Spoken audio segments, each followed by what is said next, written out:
dan salam sejahtera bagi kita semua. Selamat datang, kami ucapkan kembali di podcast Orkes seputar olahraga. Tentunya kami di sini tidak sendirian karena di sini saya akan ditemani oleh salah satu guest star kita, yaitu Mas Akbar. Terima kasih Mas Akbar. Gimana kabarnya Mas? Alhamdulillah baik. Terima kasih sudah datang dalam podcast Orkes ini. Semangat ini. Nah, kesibukannya apa sekarang Mas Akbar? Mungkin kesibukannya menjadi mahasiswa UN, mahasiswa aktif. Sekarang kita berapa Mas? Semester 3. Semester 3, di sini semester 4 ya? Ini UAS. Banyak tugas Mas. Gak apa-apa Mas, di sela-sela tugas kan masih ada nih. Di sini kan habis ini masih ada pertandingan Timnas Indonesia kita. Timnas Indonesia melawan Jepang. Melawan Jepang. Nah, menurut Mas Akbar gimana nih? Mungkin dari line up yang sudah beredar di media sosial, pastinya kita berharap menang Mas. Pasti. Tapi realistis aja, melawan Jepang. Ya. Pastinya imbang lah. Itu minimal apa maksimal itu Bang? Minimal. Minimal. Kalau maksimal menang. Nah, ya kalau kalah ya jangan banyak lah Mas ya. 1-0 aja.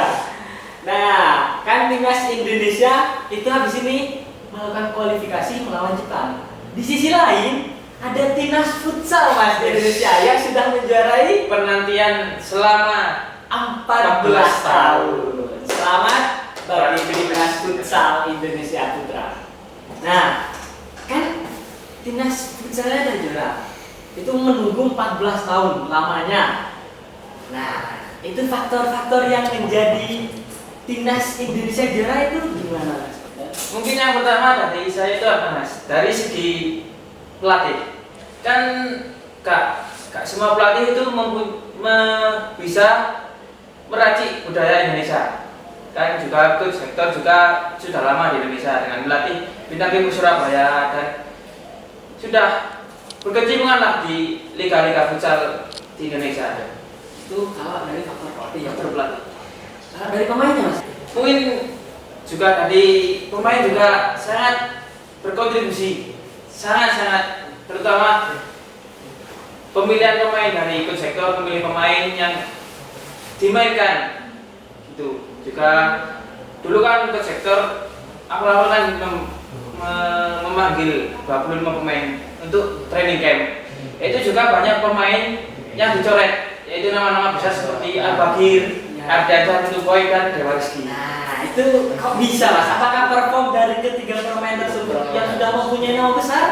Apakah gimana performnya? Apakah menurun? Mungkin menurut saya tidak dari Liga Indonesia, Liga Futsal Indonesia terutama dari Ardiansyah, Tuboy yang ada di Bintang Timur Surabaya. Mungkin underperform lah. Mungkin dari pelatihnya kan coach Hector dari Bintang Timur Surabaya sendiri. Mungkin ada satu poin kurang diberi menit bermain. Kurang ya Mas. Dari segitu juga Al-Bagir menurut saya underperform juga di unggul Malang itu. Kalau Dewaski mungkin kan Dewaski masih muda, umurnya masih panjang, mungkin belum diberi kesempatan aja sama coach Hector. Masih ada hari esok lah. Ya, masih ada usaha lagi. Kompetisi lain. Bukan cuma patokannya di AFF ya Mas ya. Tapi kalau di AFF ya, kalau menurut saya 14 tahun cukup lama ya Mas. Cukup lama sekali. Apalagi yang juara itu juga Thailand terus. Ada, nah Thailand terus. 2010 itu kan Mas. Juara. Indonesia juara. Iya. Kan juaranya itu alhamdulillah juara. Thailand nggak ikut. Nah, saya kan Thailandnya kayak gitu Mas ya. Coba kalau seandainya Thailand ikut, apakah kemungkinan tidak bisa juara atau menjadi runner-up lagi? Mungkin runner-up lagi kan. Dengan komposisi pemain Thailand yang mungkin sudah banyak pemain Thailand yang berkeluar ke Eropa, ke luar negeri lah, luar Thailand. Menurut saya gitu. Pemain berbintang ya.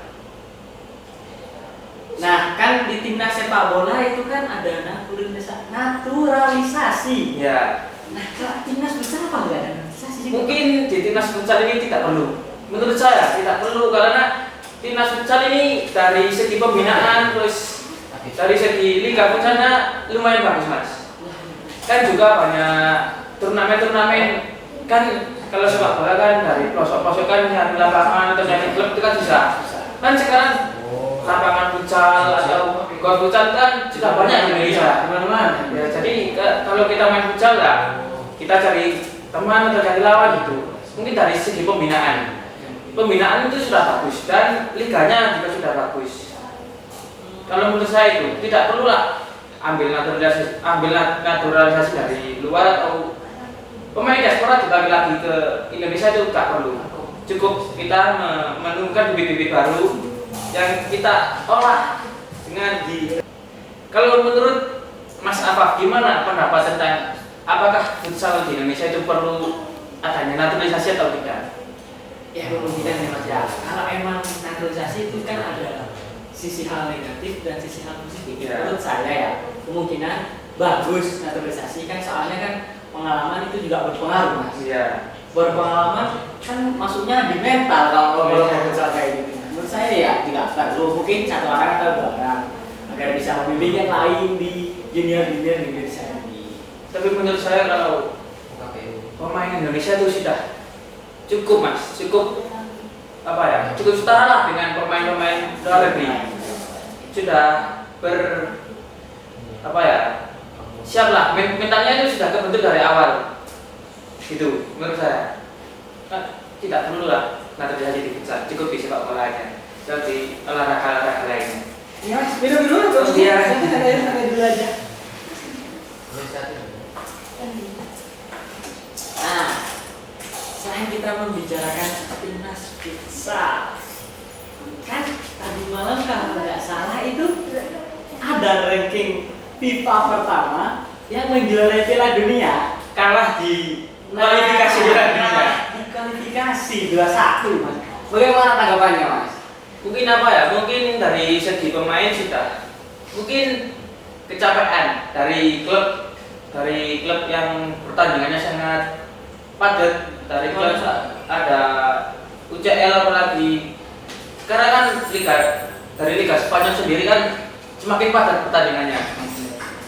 Bisa jadi itu kalau 1 minggu itu 2 kali. Bisa. 3 kali. Itu ya kemungkinan ya Mas ya. Bisa itu. Nah, membicarakan tentang timnas futsal Indonesia, AFF pada 2024, Thailand yang menjadi tuan rumah dibantai oleh timnas Indonesia dengan skor 5-1 Mas di semifinal. Itu gimana Mas? Mungkin itu karena Mas, dari segi Thailandnya sendiri menurunkan skuad pelapis atau skuad regenerasi lah, dan diisi dengan banyak pemain muda. Tapi juga saya mengapresiasi dari kerja keras timnas Indonesia sudah membantai Thailand 5-1 di kandang mereka dengan supporternya segitu banyak. ya. Sekali lagi selamat bagi futsal timnas Indonesia menjuarai AFF. Terus di laga final melawan Vietnam Mas. Ya. Sedikit kewalahan Indonesia melayani timnas Vietnam. Menurut Anda apa pengaruhnya Mas? Mungkin Apa penyebabnya gitu? Timnas Indonesia itu kurang lebih lepas mainnya daripada melawan Thailand. Dari segi permainan maupun dari taktik mungkin sedikit berbeda dari yang melawan Thailand itu. Ya, mungkin sedikit kurang pede. Ya, bukan kurang pede Mas, mungkin kan Indonesia habis 5-1. Jadi timnas Atau menyepelekan Mas? Ya, sedikit menyepelekan. Biasanya pemain itu gitu, sedikit menyepelekan, tapi juga bagus sih timnas Indonesia. Apalagi dari kiper Habibie. Itu sangat man of the match di pertandingan final melawan Vietnam itu. Berapa penyelamatan krusial yang dilakukan oleh Habibie itu dari kiper. Juga Ardiansyah yang mencetak gol pertama perdana di laga final itu. Iya. Gol pertamanya malah Blackbeard. Iya. Sebelumnya belum ada. Terus juga pemain terbaik timnas Indonesia. Itu pemain terbaiknya jatuh kepada Mas Fendi ya Mas ya. Brian itu pemain yang sangat luar biasa Mas. Dari pembawaan teknik di dalam lapangan, terus tenang gitu dalam lapangan, terus saya sudah pantas lah menjadi MVP. MVP dari AFF tahun 2024 ini. Nah, dari pemain yang mendapatkan MVP, Randy Bryant. Nah, sekarang kita beralih ke pemain timnas yang lain, yaitu Evan Movic. Mungkin menurut saya Evan Movic itu sedikit sedikit underperform. Biasanya Evan Movic itu kalau di timnas itu sering mencetak gol. Nah, mungkin dari saya itu ya mungkin gak berpengaruh kepada tim. Mungkin dari Evan Movicnya sendiri yang mungkin juga underperform lah. Bukan underperform.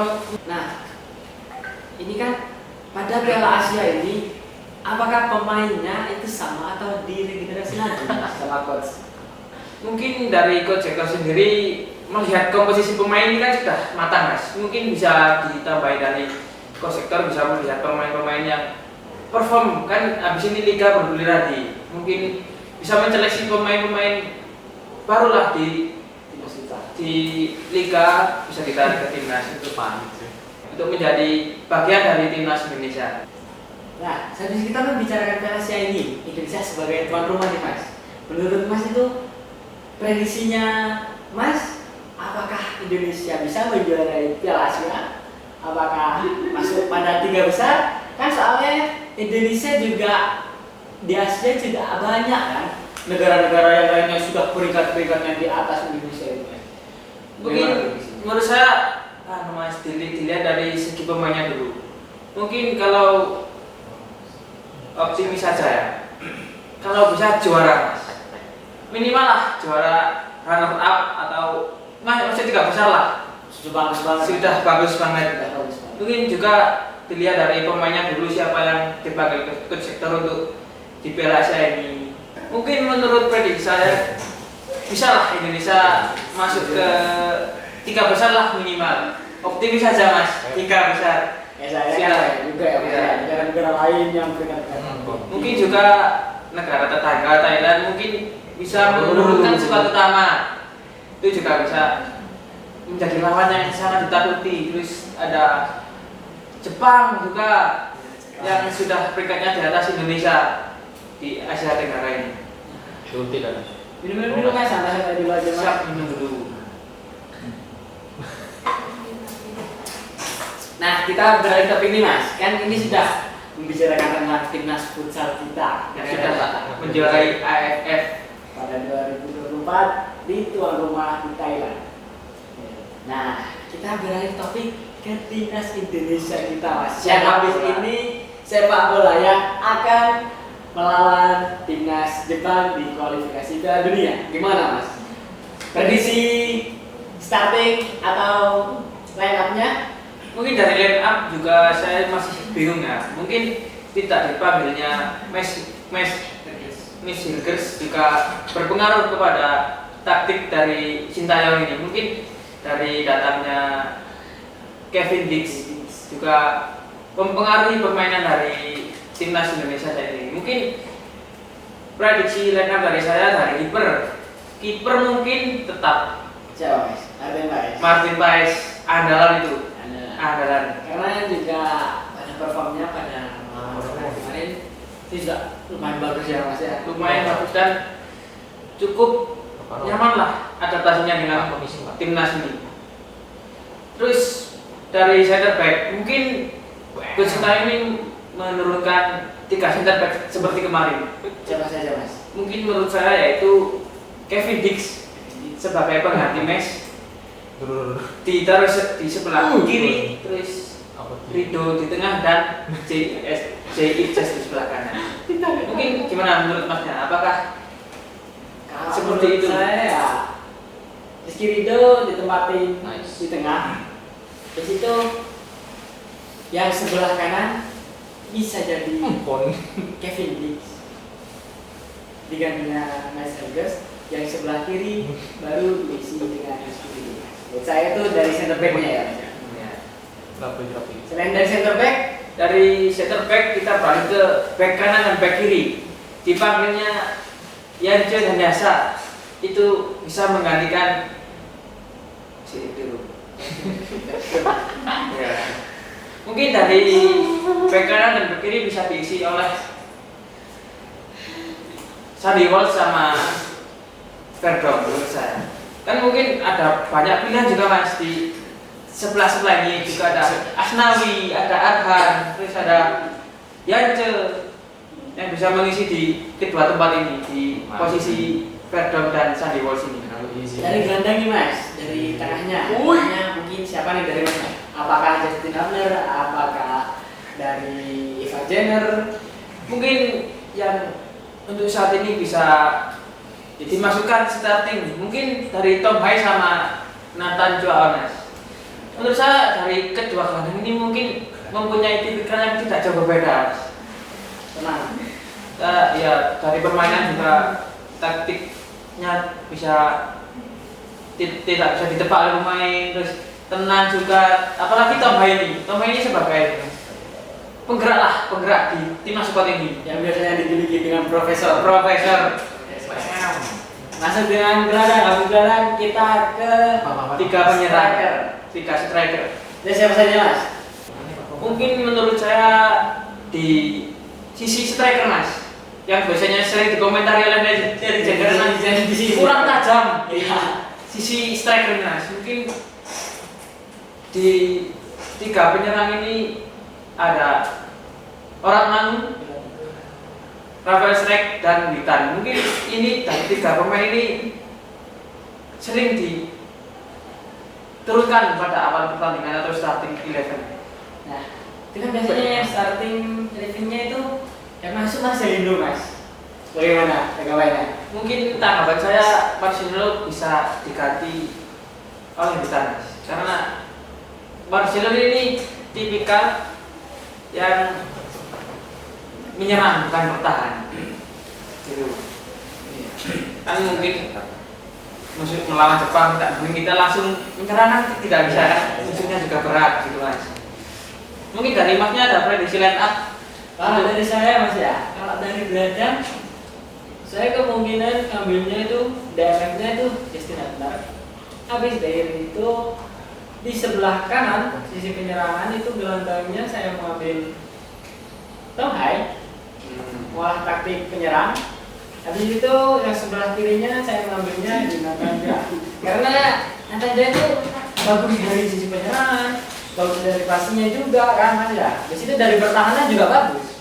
Itu menurut saya. Jadi Masnya ini membuat formasi dari dua striker Mas. Iya.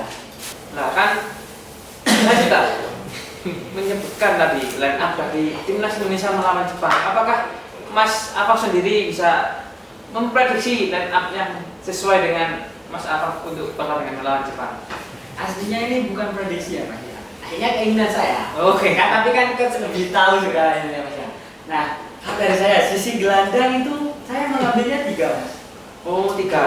3 dari AMF itu saya mengambilnya dari Tom Hai dan Nathan Joa. DMF-nya itu saya kasihkan ke Justin Hubner. Kenapa Mas kok bisa 3 gelandang nih sama yang taruh kepada Nah, kalau Justin Hubner itu lebih bagus di DMF ya Mas ya, karena bertahannya itu juga kuat, ketenangannya juga butuh. Habis itu dari bertahan juga butuh kan, penyerangan juga kita butuhkan Mas. Iya. Biar nggak bertahan terus kalau main. Nah, habis itu dari penyerang kan ada yang biasanya dikenal sebagai Profesor Hai. Nah, itu juga bisa masihkan umpan-umpan yang manis bagi para striker. Saya mengambilnya pastinya 2 striker. Yang pertama Orat Mangun. Yang kedua, yang sebelah kirinya saya mengambilnya Rafael Strijk. Apakah dari 2 striker ini, apakah ada kemungkinan Rafael Strijk dan Orat Mangun ini digantikan oleh Ramadan Sananta dan Witan Sulaiman? Bisa jadi ya Mas ya. Soalnya kan kalau kita mengejar bola terus ya kan kasihan juga, nafasnya juga tidak ada. Karena di sini kan juga habis pertandingan melawan Jepang kan ada juga Mas melawan Saudi Arabia juga. Jadi juga kamu membutuhkan pemain yang sangat banyak atau daya tahan tubuhnya itu juga dibutuhkan. Mungkin kemungkinan bisa digantikan oleh Ramadan Sananta atau Marcelino juga bisa Mas. Hoki Caraka juga ada. Kalau tanggapan saya mengenai timnas Indonesia menjadi tuan rumah menjelang lawan Jepang itu poin plus lah dari saya karena banyaknya supporter timnas yang datang ke GBK untuk Mendukung. mendukung timnas kebanggaannya bermain. Dari segi itu kita juga melihat segi tekanan, Mas. Mungkin timnas Indonesia kalau banyak supporter itu terlalu menjadi beban kalau bermain di kandang itu, Mas. Nah, membicarakan soal kandang nih Mas, kan kita di GBK. Iya. Kan banyak nih netizen plus 62 yang bicarakan tentang kualitas rumput di GBK. Kualitas rumput di GBK yang sangat mulus, Sangat mulus bisa dikatakan sangat mulus. Itu kan juga berpengaruh Mas dengan jalannya bola. Kan pastinya kalau standar nasional internasional itu kan juga ada aliran bola itu seberapa, Iya. aturan bola seberapa gitu. Kalau menurut yang saya lihat di media sosial, Mas, rumput GBK sudah dibenahi jelang lawan Jepang dan Saudi Arabia. Terus kan juga ada salah satu pemain Jepang yang mengomentari soal rumput stadion GBK yang katanya bergelombang lah, yang tidak rata lah. Itu menurut saya malu sebagai masyarakat Indonesia ya, Mas, karena stadion GBK ini kan sudah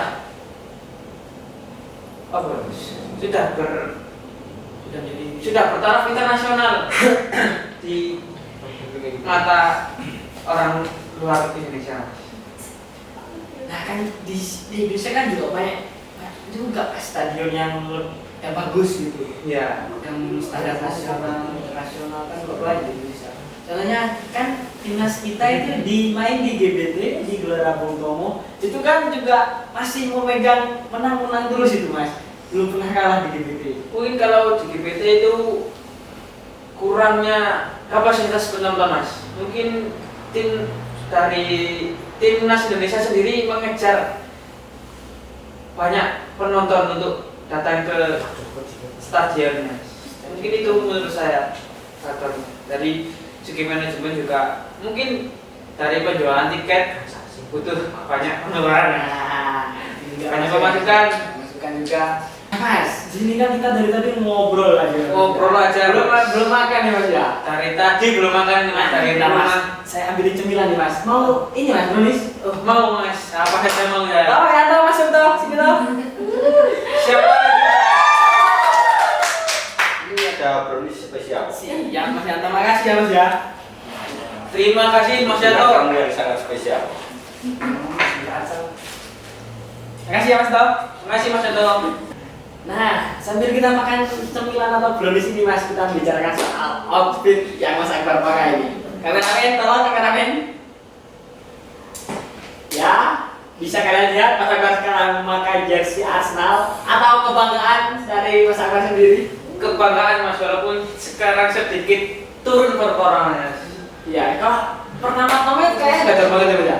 Pertama-tama itu dikarenakan Odegaard belum cedera. Odegaard belum cedera. Odegaard itu salah satu penggerak lah di Arsenal, menjadi seorang gelandang dan seorang kapten yang bisa memimpin dari 10 rekannya ini Mas di tim.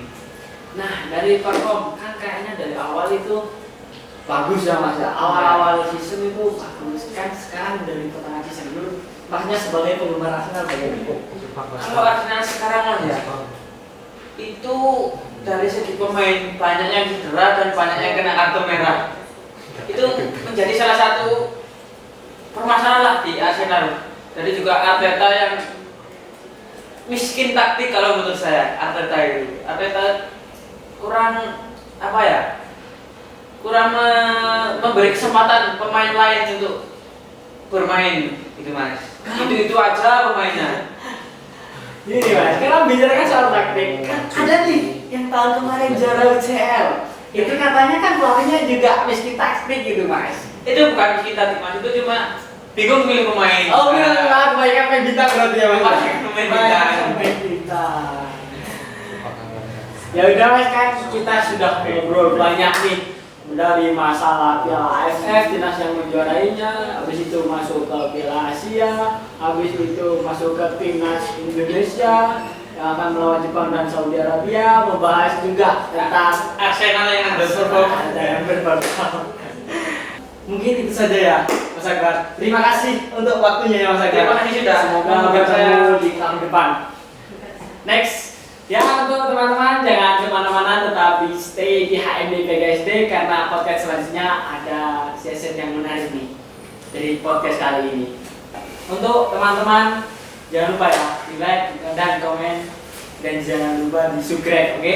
Roar. Sekian dari saya. Assalamualaikum warahmatullahi wabarakatuh. Waalaikumsalam.